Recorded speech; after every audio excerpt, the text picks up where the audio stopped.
So our next comedian has her very own podcast, just like most everybody else here. I've had several, but listen to hers. It's the 12 Questions podcast, which concept alone sounds good. I'm up for that. She's also part of the roast battle at the LA Comedy Store. Please welcome Anna Valenzuela. Check my nails, baby, how you feeling? Head talk, check my nails, baby, how you feeling? I do my head talk.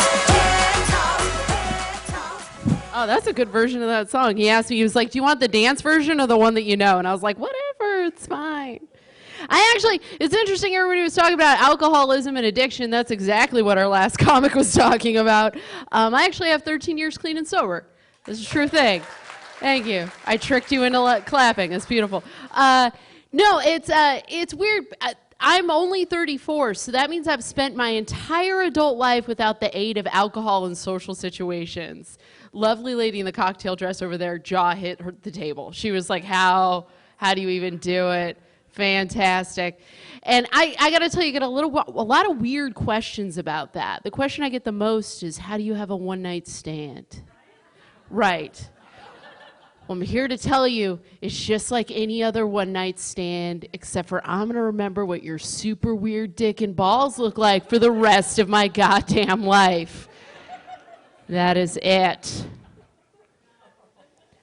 And someone just went, no. You'll forget. Get enough of them in there. I just realized that every time I put my ear to a man's beard, I can actually hear the sound of my own daddy issues. Just a fantastic life hack. It's beautiful. I was talking to my eyebrow lady the other day, and she goes, eyebrows are supposed to be sisters and not twins. But yours are very, very distant cousins. I was like, bitch, I don't pay you to call me ugly. I get it. I am swarthy and unsymmetrical. Make the shit match. And she hands me a mirror. I see my skin for the first time all day, and I go, oh my God, my skin looks like shit. And she just says, yes. And that's how they sell makeup, guys. That's how they're getting to us. It's fantastic. I've been channeling my low self-esteem into an obsession with makeup tutorials. Yeah, it's amazing. I learned about this thing called contouring. For those of you uninitiated, especially gentlemen in dresses, contouring is the fine art of taking makeup and putting a better face over your existing shitty, weird face. It is movie magic. It's fantastic. Wow, you guys are like, whoa, everybody else was pretty clean. They said, hey, you know what, there's no kids, have fun. I was like, all right, you guys ready for that? I was talking to my grandma the other day, and she said, Anna, you were a solid 6 out of 10. I was like, Grandma, that's a weird way to find out you don't want to fuck me. I am easily your most fuckable grandkid. Get on board! I'm of age. That's so fun. That's really fun. All these people aren't wrong, though. I'm weird looking. Like, a person approached me and said, you look like Frank Zappa or any of his children. He's not wrong. People on the other side of the pole, look at me. For sure. For sure. I look like one of the mothers of invention. I know. I'm in here. I'm in here. I look like God handed a 3-year-old a crayon and just said, hey, can you draw me a racially ambiguous bitch? Can you do that? Cool, cool. Give her the nose of a Persian man. That's good. With her last name. Oh, it's going to be so much fun. It's going to be great. For the record, I'm half Mexican and half white, which makes me a human Chipotle. It's so much fun. It's just like beans, rice, 5 bearded hipsters just looking for a Wi-Fi password. It's weird. It's weird in here. Sometimes I identify myself as a piñata full of khakis, because that's how it feels. That's how it feels. I found out that my dad probably didn't love me very much. Yeah! That's the best response to that setup ever. Me too! Oh, that's brilliant. Oh, man. I was having lunch with his best friend, and I was like, hey, do you think my dad like loved me? And he just went,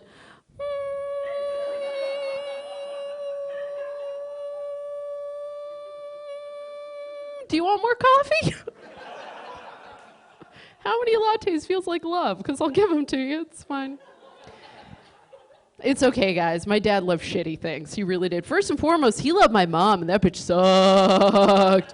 Woo! Mom was crazy.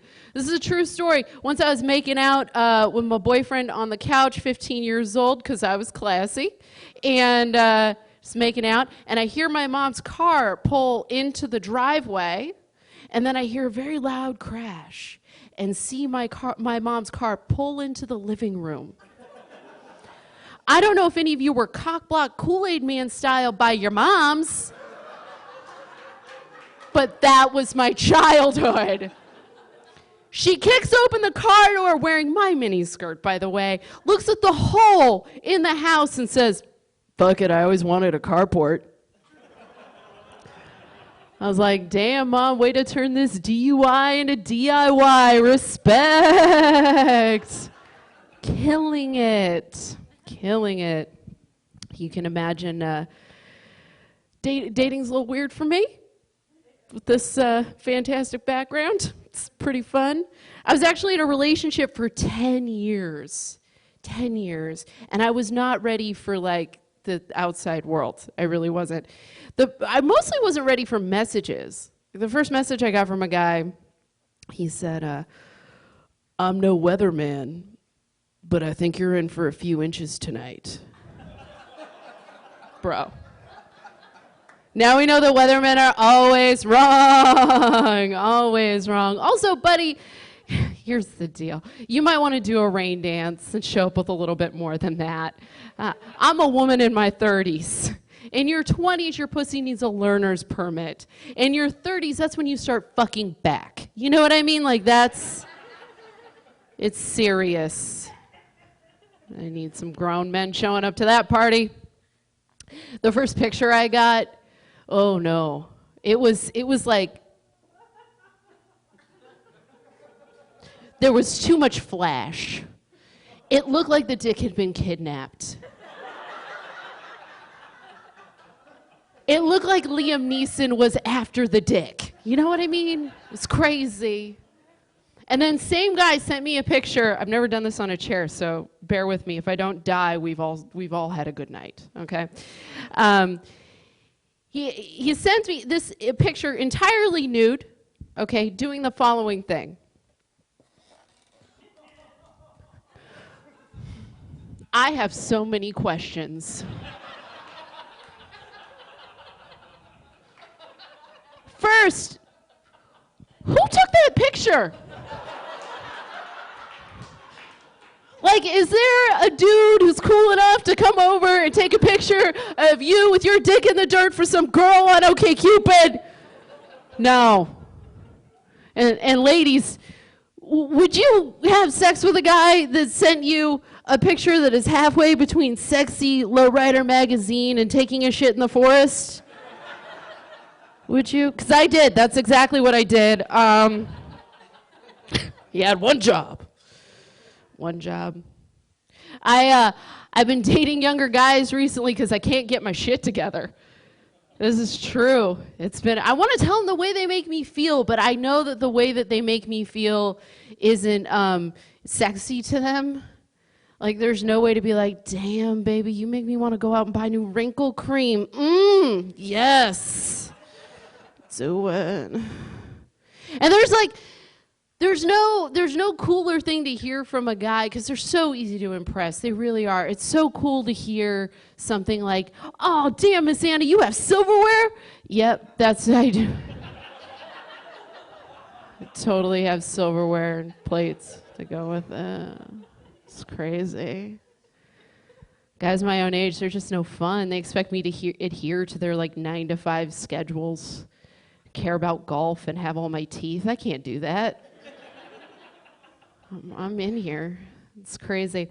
But aside from that, I can also date nice guys.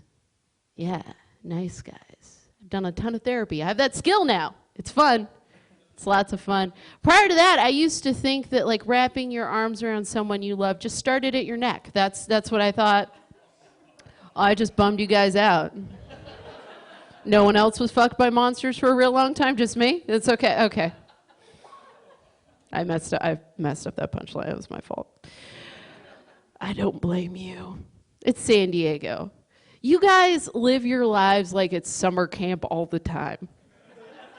I call it grown-up San Diego, or grown-up summer camp. Every time I have a conversation with somebody here, they're like, what are you doing this weekend? Well, I'm going hiking, I'm going ziplining, I'm going scuba diving. It's like, damn, I want to live that life. So give yourselves a hand for living that life. You're fantastic people. You are wonderful. I suspect I'm coming up on 10 minutes of talking, so I'm going to leave you. You've survived so much with me.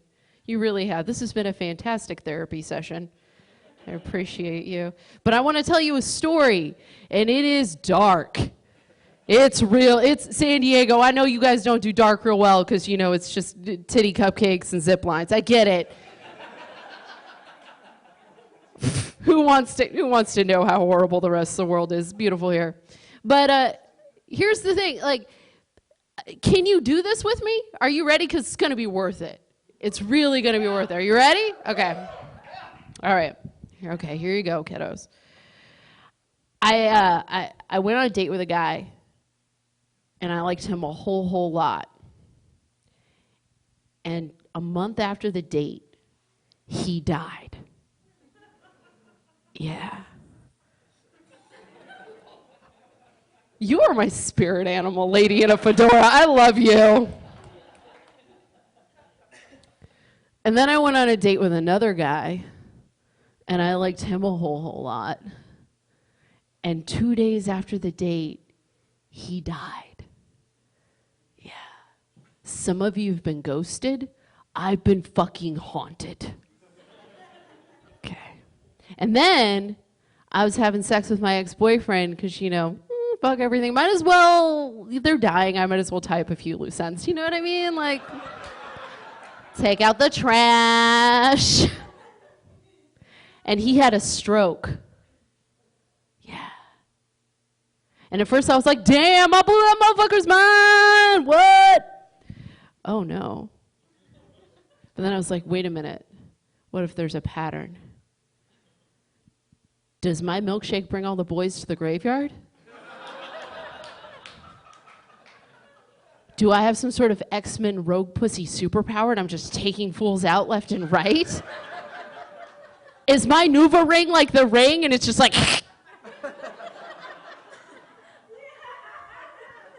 And now, every time I don't hear back from a guy, I send him this message. 7 days. Okay, guys, have a good night.